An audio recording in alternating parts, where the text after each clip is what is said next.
ती मागणी केली जात होती. या व्यवहाराची जी अमाऊंट आहे ती गोखले बिल्डर परत मागते, मात्र गोठवण्याची सुद्धा मागणी झाली होती. तसं काही आधी झालं?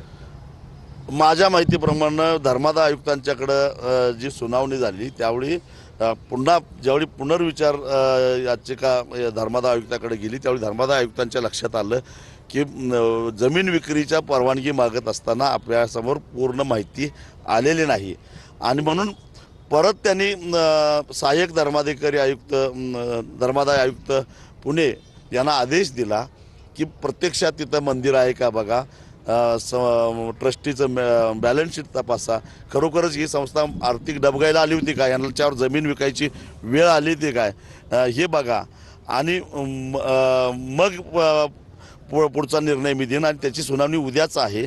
पण दरम्यानच्या काळामध्ये जमीन विक्रीतून आलेले जे काय 230 कोटी रुपये होते ते धर्मादाय आयुक्तांच्या परवानगीशिवाय त्याची काही विल्हेवाट लावू नये असा आदेश त्यांनी दिला होता. संपूर्ण प्रकरणामध्ये कर्नाटक आणि लोकांनुकूल नेते जोडल्यांचं काही त्यामध्ये सहभाग आहे, त्यांचं नाव कोण?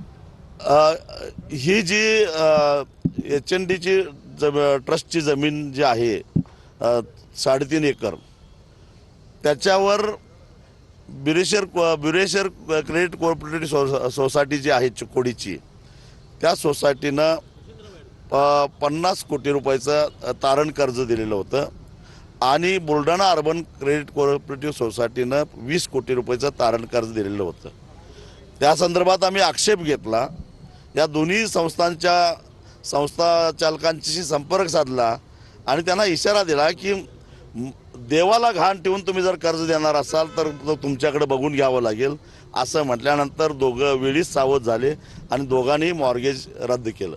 पण या सगळ्या व्यवहारामध्ये राजकीय देखील घडामोडी घडत आहेत असं बोललं जाते, कारण गोखलेंनी सकाळी 11 वाजता या व्यवहारातनं माघार घेत असल्याचा मेल केलेला होता. तो धंगेकरांनी तुम्हाला पाठवला, तुम्ही रात्री 11:30 वाजता त्याबाबतचा खुलासा केला.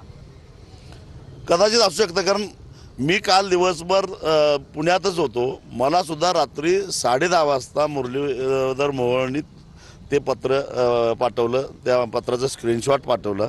त्यावेळी कळालं की सकाळी 11 वाजता त्यांनी अशा पद्धतीनं इच्छा व्यक्त केली आहे. पण दरम्यानच्या काळामध्ये अजूनही HNDचे ट्रस्टी काही बोलायला तयार नाहीत.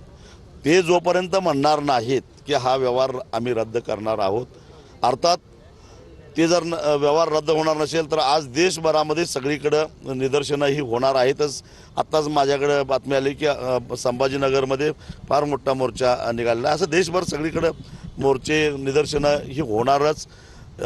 30 तारखेपर्यंत याच्या प्रॉपर्टीवर जर का HNDचं नाव लागलं नाही तर 1 तारखेपासून आचार्य गुप्तनंदीजी महाराज त्या ठिकाणी उपोषणाला बसणार आहेत. आमरण उपोषण त्यांचं सुरू झालं तर आम्ही या ट्रस्टींच्या दारात जाऊन बसणार आहोत. कारण यांना कशासाठी पैसे पाहिजे झालेत, एका मोठ्या उद्योगपतीशी संबंधित असणारे हे सगळे वारसदार आहेत आणि त्यांना या विद्यार्थ्यांना रस्त्यावर आणून देशोधडीला लावून हा पैसा कमवायचा आहे का, हे आम्ही निश्चितच त्यांना त्यांच्या घरात जाऊन विचारू. मोहळांच्यावर या प्रकरणानंतर आरोप प्रत्यारोप झाले, तुमच्या मनातले गैरसमज दूर झाले? जोपर्यंत HND ट्रस्टचं नाव त्या प्रॉपर्टीला लागत नाही तोपर्यंत आमच्या मनातल्या शंका फिटणार नाहीत.